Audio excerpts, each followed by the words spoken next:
ngaho donc urumva navukiye mu muryango ufite isura imeze gutyo yego imeze gutyo ariko ari ibintu mu by'ukuri bakora bivuze ko hariho wenda dusa n'abagarukira ariko ari byo abantu babikora mu buryo bwo kuvuga ngo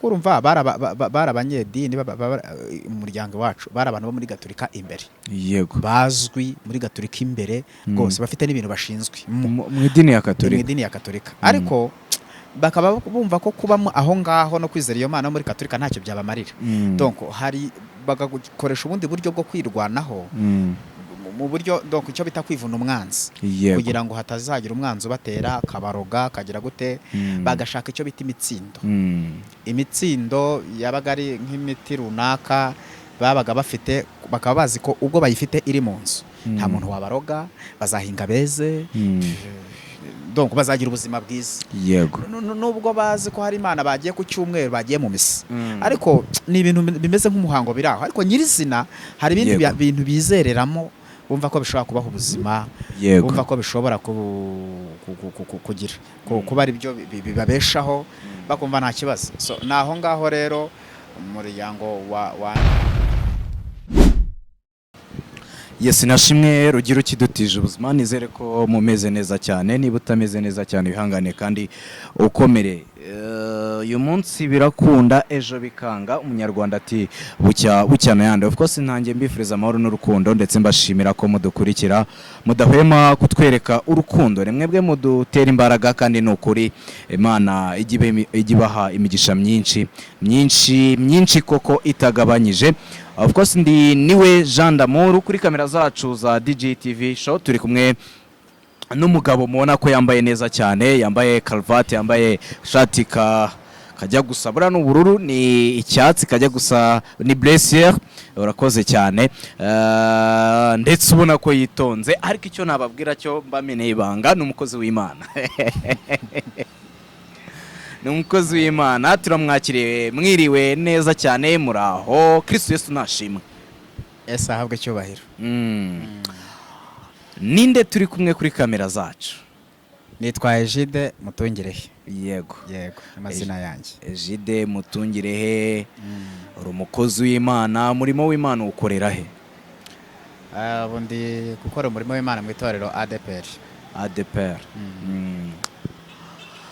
twifuje kuganira nawe na namayere ngiye nkunda gushima mbere baravuga ngo ubundi umuntu ashimira nyuma ariko ngiye nkunda gushima mbere kuko hashobora no kuba imbogamizi zatuma nyuma nahageza n'urugero ndasibye ko mu izina rya Yesu turi buhageze ndagushimira cyane ko witanze mu minota yawe ukigo mukavuga ati kanganire natwe uganire nabo nyine ubwo nitwebwe ukoze ikintu gikomeye cyane Imana iguha imigisha myinshi itagabanyije yego tugiye kuganira ku buzima ufite butandukanye by'umwihariko tuze no kuganira ku ngingo zitandukanye ariko tutagiye hirya ijambo ry'Imana kuko niyo mpamvu mvuga ngo nihashimwe rugira ukidutije ubuzima atari rugira ntabwo twaba turi hano hari ubuzima bukakaye waciyemo unshaka ko wivugira from A to Z kuko kuvugira ubuzima kandi uhari ari ubwawe kandi ukiriho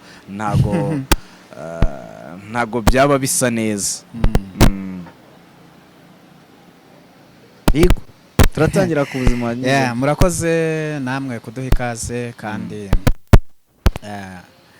kugira ngo dusangize abantu imirimo Imana iba yarakoze rero ubuzima bw'umuntu ni urugendo ubuzima bw'umuntu ni process kandi muri iyo process agenda ahura n'ibyiza agenda ahura n'ibibi mbese ubuzima niko bwubatse yego tubanze dusome ijambo ry'Imana reba riri hano yego urwandiko Pawulo yandikiye Abefeso yego igice cya 3 turasoma umurongo waho wa 20 aravuga ngo nuko ibasha gukora ibiruta cyane ibiruta ibyo dusaba yego ndetse n'ibyo twibwira byose nk'uko imbaraga zayo zidukoreramo amen ibi dusomye ni ububasha bw'Imana ni ubushobozi bw'Imana Imana ifite ku bantu bayo yaremye Imana ifite ku bantu bayo yaremye, Imana ibyo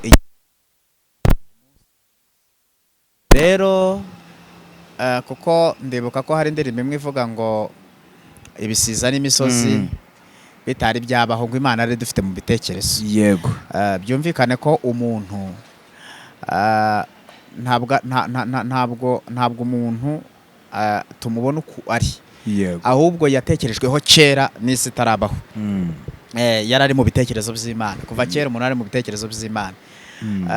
Niyo mpamvu umuntu umeze utyo rero, ijambo rivuze ngo Imana ibasha kumukorera cyane, ibiruta ibyo atekereza n'ibyo yibwira. Kuko twe dutekereza nk'abantu tukanibwira ibintu nk'iby'abantu, ariko Imana yikora ibirenze ibyo, kuko ni Imana ifite ububasha bwose. Yego. Wari ugize uti mbasangize ku buhamya bw'ubuzima bugoye bukakaye, ndetse umuntu atatinya kuvuga. Rero ubwabyo izina ryonyine nitwa uko biri, umuntu hari icyo ashobora guhita atekereza. Yego. Navutse mu gihugu bitari bimeze neza, hari cyari kiri mu bihe bibi by'intambara. Ntekereza ko iyo mpamvu nyamukuru niswe iryo zina, kubera ko abantu niba uranaribibutsa, harimo nk'umuntu skipinga urumva ni Mutungire. Ni izina abantu benshi bumva rimeze nk'iririho ikibazo. Yego, ni irigenurano, umwe twita amagenurano. Yego. Urumva rero ni amazina umubyeyi yitaga umubyeyi ashingiye kuri situwasiyo yaho ari. Yego. Umubyeyi akayita umwana mbyaye, reka mwite gutya, nta kibazo. So ubwo rero bitewe n'uko yiyumvaga, ubwo henyise bigendanye n'uko yiyumvaga, bigendanye n'ibihe twari turimo bitoroshye. Ariko kandi ntibyabujije ko Imana itabura gukora imirimo, ntibyabujije ko Imana itabura kubana nanjye muri ubwo buzima. Navutse abandi bapfa, ariko jyewe ubuzima bwanjye bubaho mu buzima butoroshye bwo guhunganwa, uri uruhinja ugira gute. Ibyo byose reka no kubitindaho, kuko nari ngiri n'uruhinja nyine sinari mbizi. Yego. Ariko aho namenyeye ubwenge, nanjye hari ibyo nabonye bikomeye by'ubuzima butoroshye bigendanye naho umuntu agenda ava n'aho agenda agera, kuko aho umuntu ava n'aho agenda agera, ubwo ibyo avuyemo byitwa ubuhamya. Yego. Gutyo rero ubuhamya kandi birasobanura ngo ni ibintu umuntu afite bidasa n'iby'abandi. Yego. Ni ibintu by'umuntu, niyo byaba bisa n'iby'abandi, ariko haba hari abantu babiri batandukanye. Haba ari ubuhamya wenda bwa Jean d'Amour, niyo bwa busa fotokopi n'ubwa Mutungirehe, biba bitandukanye, niyo mpamvu byitwa ubuhamya. Yego, biba bitandukanye. So ubwo rero urumva, kandi ibyo biberaho, kuko ijambo ry'Imana rivuga ngo sinzapfa ahubwo nzarama, kugira ngo ntekerereze abantu imirimo Imana yakoze. Imana ibigira ngo ibyo nubibwira abantu bazongera bahembuke, bongere basubizwemo imbaraga, bongere bishime. Donc bumve ko hari Imana ihindura ubuzima. Bumve ko hari ahantu umuntu ashobora kuva, umuntu akagera n'ahandi. Ubuhamya mfite rero ni nka introduction ngiye kubaha. Introduction wenda tuzagira igihe cyo kubiganira, Imana nikomeza kubitwemerera, ariko urumva zabitwemerere ikora imirimo ikomeye. Urumva navukiye nyine mu muryango utoroshye. Yego. Umeze mvuga ngo utoroshye, ni umuryango wakoreye izindi mana. Yego. Ubundi kugira ngo umuntu abyumve neza, ubundi ijambo Imana ni icyita rusange. Yego. Hariho imana nyinshi. Yego. Ariko hakabaho n'Imana y'ukuri. Ubundi hari Imana abanyarwanda kera bavuga ngo yirirwa ahandi gataha mu Rwanda. Yego. Barangiza bakaha n'amazina abana babo ngo niyirirwa ahandi, mbese amazina nk'ayo. Itaha iwacu. Ariko kaba ari Imana batizera ko yabaho ubuzima, kaba ari Imana batizera ko bayizera bakabaho, bakumva ni Imana iri aho y'izina gusa y'icyubahiro cy'u Rwanda, kuko iyi Rwanda igataha i Rwanda ariko itabaho ubuzima. Yego. Ariko hakagira izindi Mana bakorera. Abantu ba kera barabizi, habaga izitwa za Ryangombe, za Nyabingi, izo zari Imana zisengwa. Bakanaziterekera. Donc zitwa Imana, ariko mu rindi jambo rigiza abantu byumve ni ibigirwamana. Kuko Imana tuzi ni yahanitse ikirere, ikadendeza inyanja, igashyiraho ubutaka. Iyo niyo Mana y'ukuri, niyo Mana nyamana, ari nayo nimo mvuga yandemeye ibyo bintu, yandemeyeho ubwo buhamya bumeze butyo, ikankura aho abantu batari kunkura. ariyo Mana ifite imbaraga ziyishoboza kwigandurira ibintu byose. Yego. Bon, ubwo rero urumva mbyukira mu muryango umeze gutyo. Wakoreshaga ubwo wavukiye mu muryango ukorera izindi mana, ukorera ibigirwamana, ukorera ibigirwamana. Kuvuga ngo ukorera ibigirwamana, ndavuga ho agace gatoya. Yego. Habaga ikintu cyitwa imandwa. Yego. Imandwa yari nk'imana nkuru isengwa aho mu muryango. Yego. Ubwo ni imandwa y'umuryango. Imandwa yari nk'imana nkuru, ariko ikagira ibindi bintu biyikorerwa cyangwa indi mihango igira. Urumva niba imana ari imana, hari abantu babatizwaga muri yo mu izina ryayo, nyine ubwo birumvikana, ari byo bita kubandwa. Kumva abantu ngo bitwa bakamandwa, babaga barabatijwe mu mazina y'Imana. Yego. Urumva rero habaga ibintu bimeze bityo, ariko ni spirit, ni ibintu biri mu buryo bw'umwuka bitagaragara, bakabihamagara bikaza bafasha, kuko bizeraga ikintu kivuga ngo hari ikintu cyitwa abakurambere babaga aho ngaho. Donc urumva navukiye mu muryango ufite isura imeze gutyo. Yego. Imeze gutyo, ariko ari ibintu mu by'ukuri bakora, bivuze ko hariho wenda dusa n'abagarukira, ariko ari byo abantu babikora mu buryo bwo kuvuga ngo urumva bari abanyedini mu muryango wacu, bari abantu bo muri Gatolika imbere. Yego. Bazwi muri Gatolika imbere rwose, bafite n'ibintu bashinzwe mu idini ya Katolika. Mu idini ya Katolika. Ariko bakaba bumva ko kuba aho ngaho no kwizera iyo Mana muri Katolika ntacyo byabamarira. Donc hari bagakoresha ubundi buryo bwo kwirwanaho, mu buryo donc icyo bita kwivuna umwanzi, kugira ngo hatazagira umwanzi ubatera akabaroga kagira gute. Bagashaka icyo bita imitsindo. Imitsindo yabaga ari nk'imiti runaka babaga bafite, bakaba bazi ko ubwo bayifite iri mu nzu nta muntu wabaroga, bazahinga beze, donc bazagira ubuzima bwiza. Yego. Nubwo bazi ko hari Imana bagiye ku cyumweru, bagiye mu misa, ariko ni ibintu bimeze nk'umuhango biraho, ariko nyirizina hari ibindi bintu bizereramo, bumva ko bishobora kubaha ubuzima, bumva ko bishobora kugira kuba ari byo bibabeshaho, bakumva nta kibazo. So naho ngaho rero umuryango wanjye watinze wabaye, ariko byo urumva bibaho. Jyewe nari umwana, byakorerwaga kwa sogokuru. Sogokuru ni wari ufite ibyo bintu, iyo mandwa nibyo bita kubandwa, byose byaberaga iwe, ni wari ubifite, ni wabikoreshaga. So ubwo rero urumva mvukira mu muryango umeze gutyo. Yego. Ngayo ngoko bikagaruka kuri wowe guterera. Duheho introduction uburyo wenda niyo wakoresha iminota mike, ariko introduction nyine uburyo ibyo ngibyo byagarutse ku buzima bwawe, byagarutse kuri mutungire. Urumva ibintu biri mu buryo bw'imyuka, spirit.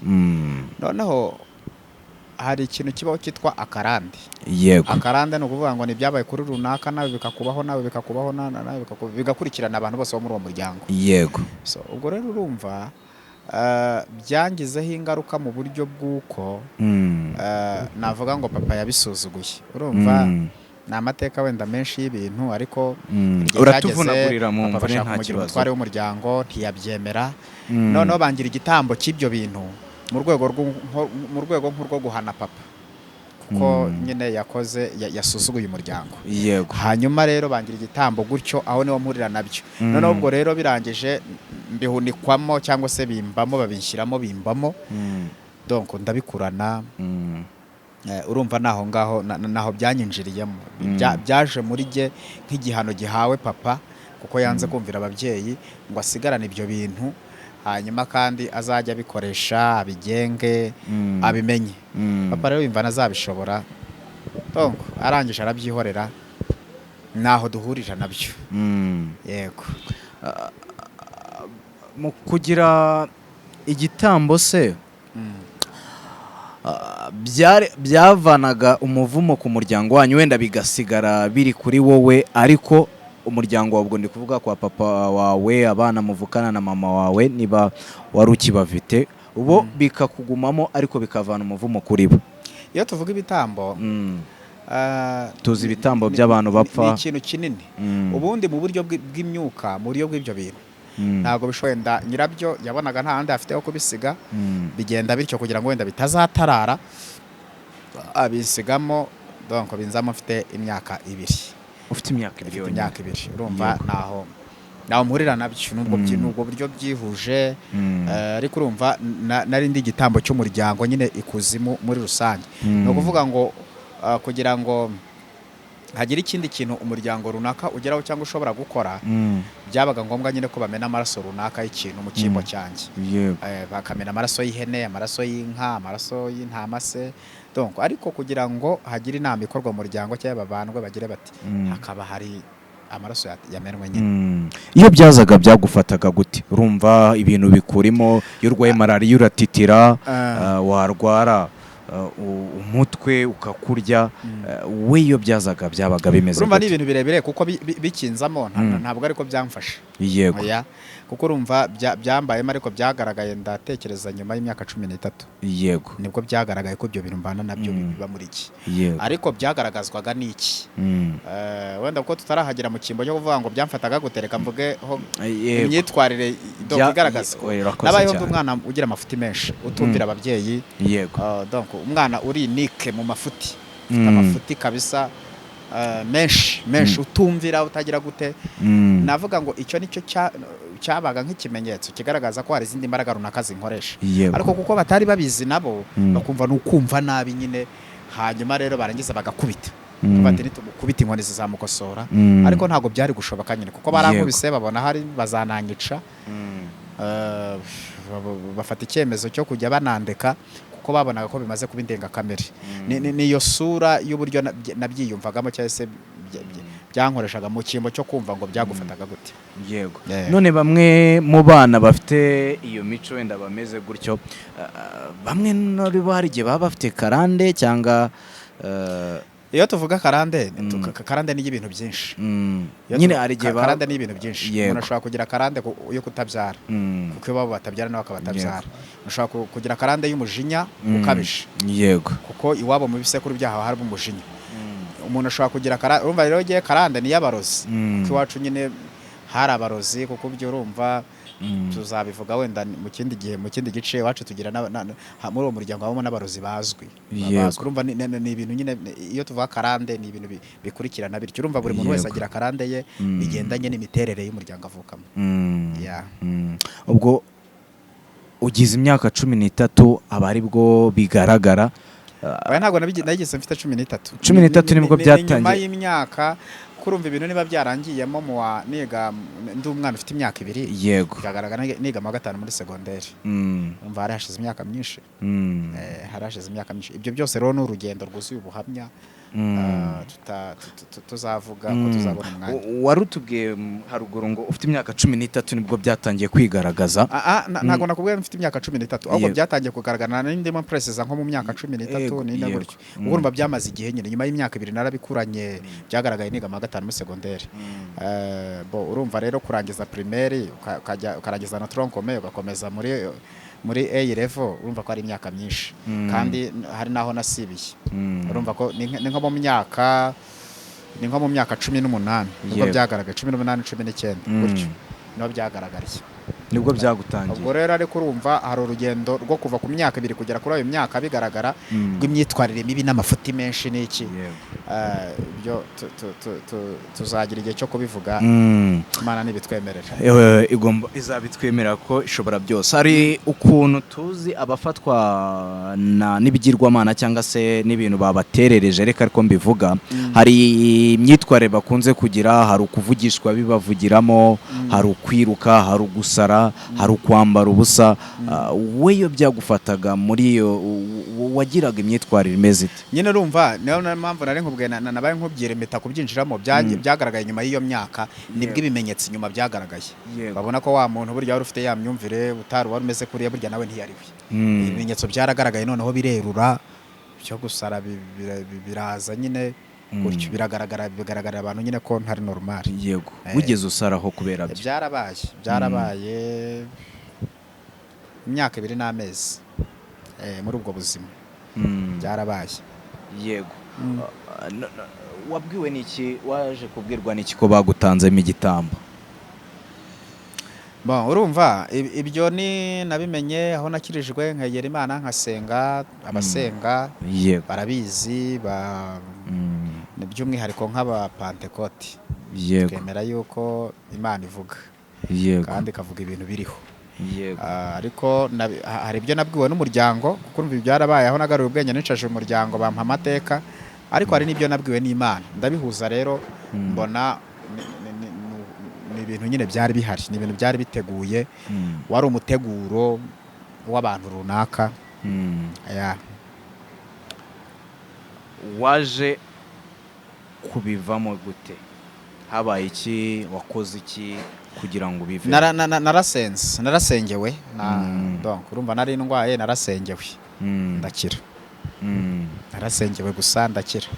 Ariyo mpamvu twasomye ijambo rivuga ngo ibasha gukora cyane ibiruta ibyo twakwibwira n'ibyo twatekereza. Yego bikuvamo. Urumva ni wewe wari usigaye mu muryango, babisigiye ni ngovuga ngo warirage ryabyo cyangwa se ryabyo mu muryango wanyu.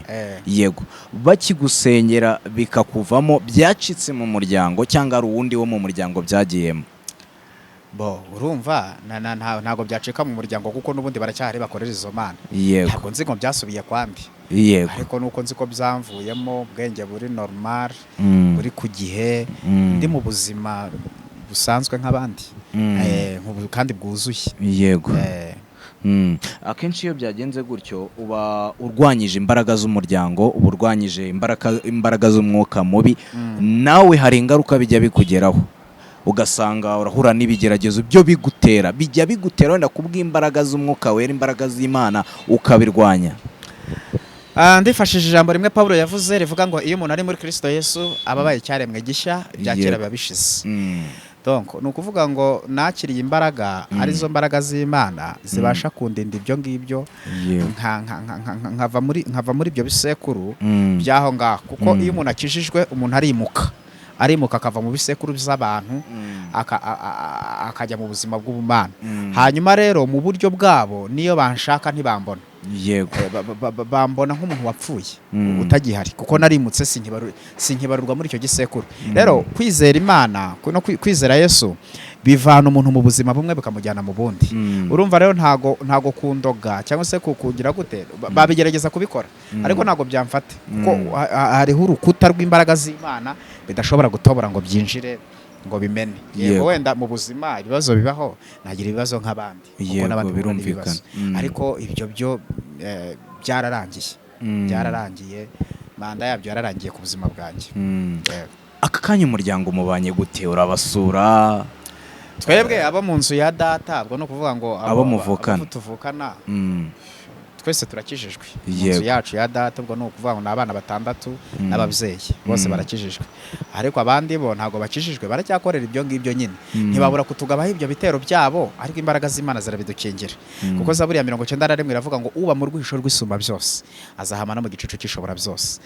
Ntabwo rero bishobora kumbona, ntibishobora kutubona, suko batabyohereza, suko batabigerageza, ariko kuko hari ubundi bwihisho turimo bidashobora kutubona.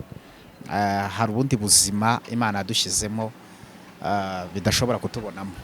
Yego twaganiriye, nubwo twagana ku musozo, nibagirwa kukubaza aho muturuka. Tuvuka mu ntara y'Amajyepfo mu karere ka Gisagara ahitwa Isave. Iyo myuka mibiri Isave niyo gakondo. Niyo gakondo yaho tuvuka. Yego ubwo nari nkubaje nshaka kukubaza ibijyanye n'iwanyu kugira ngo mpite mamenya, niyo mpamvu nkacishijemo. Ese iyo ugiye gukorera umurimo w'Imana Isave, ntushobora no guhura nabyo niyo bitaza mu buryo bw'umwuka w'umwijima? Bwabo ntago bajya bashaka kukurwanya kabagutega? Erega urumva mu buryo busanzwe bw'ubuzima ntabwo warwanya umuntu, cyangwa se ntiwahagurukira kurwanya umuntu nta mpamvu ihari y'icyo murwanyiriza, nta mpamvu ihari y'icyo mupfa. Njyewe ntacyo mpfa nabo mu buzima busanzwe, kuko nta kibazo twagiranye, nta n'icyo dufitanye.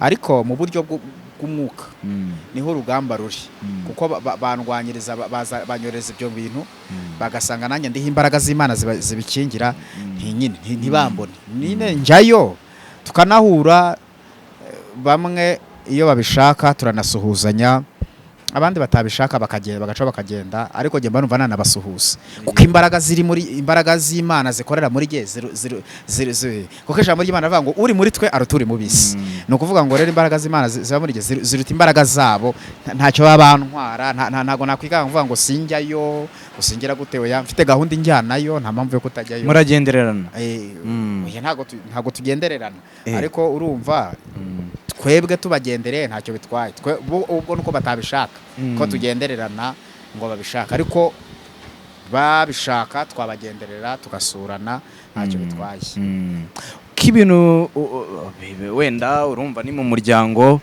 urawukurikirana kugira ngo wowe udapfa mutungire hadapfa batangaga igitambo baragusengera bikuvamo bigumye muri uwo muryango ese wakomeje guperereza amakuru buri niba baragitangaga ese ubundi bagitangaga buri gihe kingana iki buri gihe uko bagiye gukora umuhango wabo nk'uko wabivuze cyangwa se buri gihe niba ari ukwezi runaka waje guperereza amakuru buri gihe ucyagiye batangaga igitambo kigusimbura kugira ngo ukomeze ubeho n'ubu baba bakibikora cyangwa hari indi strategy biza ubundi buryo biza hari ahantu utanyumvise neza harimo uransubiza inyuma iyo umuntu akijijwe yimuka aho hantu bakamubura ngewe mu bisekuru byabo ntabwo banshaka ngo bambone iyo banshatse ibyo bisekuru byo biravuga ngo narapfuye simpari ntabwo bashobora kumbona ari nayo mpamvu badashobora kundoga ngo bikunde kuko ubundi kugira ngo uruge umuntu nuko ubuze igisekuru cye rero niba ntaba mu gisekuru ngo mbone mu gisekuru kumfatisha ntabwo bizakunda naho ngaho rero ntabwo mbizi niba bakibitanga niba bikimeze gute ntabwo mbizi ariko amakuru mfite nuko bambuze iyo banshatse muri ibyo bisekuru byabo ntabwo bambona kubera imbaraga z'Imana zamvanye ahantu hamwe zinjyana ahandi ese ubundi ibyo bigirwamana bizeraga ubwo nkusubije inyuma gatoya wowe ukirimo umuryango urumva ukiri mu myaka 18 wari bikikurimo kandi imyaka 18 buri umuntu mukuru buri umuntu ubona byose ese byarakoraga tuve yuko wakijijwe muri icyo gihe cyabo ibyo bizeraga nawe wumva warabibonaga byarakoraga wenda bigatanga umusaruro kuko banabyizera ukabona niba babifite kugira ngo birinde ababatera ntibabatere beze kuko barezaga nyine byarakoraga cyangwa n'ubundi n'ibyandi usanga umuntu yinangira mu myuka mibi Rwanda kwa Pawulo ndikiye Abefeso igice cya 6:14 aravuga ngo kuko tudakirana n'abafite inyama n'amaraso ahubwo dukirana n'imyuka mibi ifite ubutware n'ubushobozi kandi ikorera ahantu ho mu ijuru kuvuga ngo imyuka mibi iriho kandi ifite imbaraga irakora kuvuga ngo muri icyo gihe cyabo nyine ibyo bintu byabo mu buryo bwo kubikoresha byarabakoreraga nyine bakabyizereramo nose ntago uzi ko ikintu nubwo cyaba kidafite ubushobozi ariko ugatinda cyane ukizera ushobora kumva ko gifite ubushobozi kandi nta nabwo ariko usibye n'ibyo Bibiliya itwereka ko Satani afite imbaraga zo gukora urumvaga nyine barabyizeraga niba ari iyo miti yabo bafite niba ari biki bakabyizera kandi bikabakorera ibyo bashaka wenda bikabibakorera kuko abadayimoni bafite ubushobozi bwo gukora ibyo yego baba bagisenga muri katolike cyangwa se irindi dini kuba nyine baraho baba muri katolike n'ubundi nk'ibisanzwe n'ubundi baracyasenga baracyari mu b'imbere cyane nese nk'ubu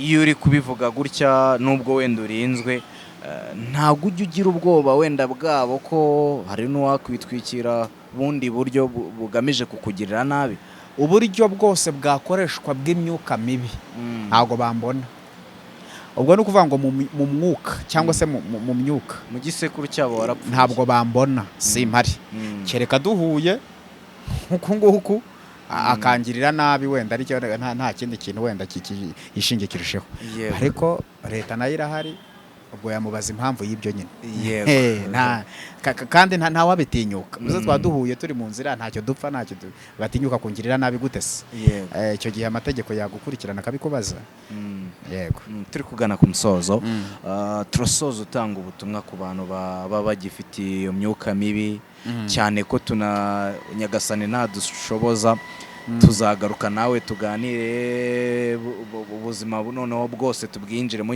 Iyi yari nka introduction cyangwa se summary, yari nk'umusogongero. Ubundi tuzaganira uburyo babifite, harimo n'abafite amazina akomeye nk'uko babivuze mu barozi.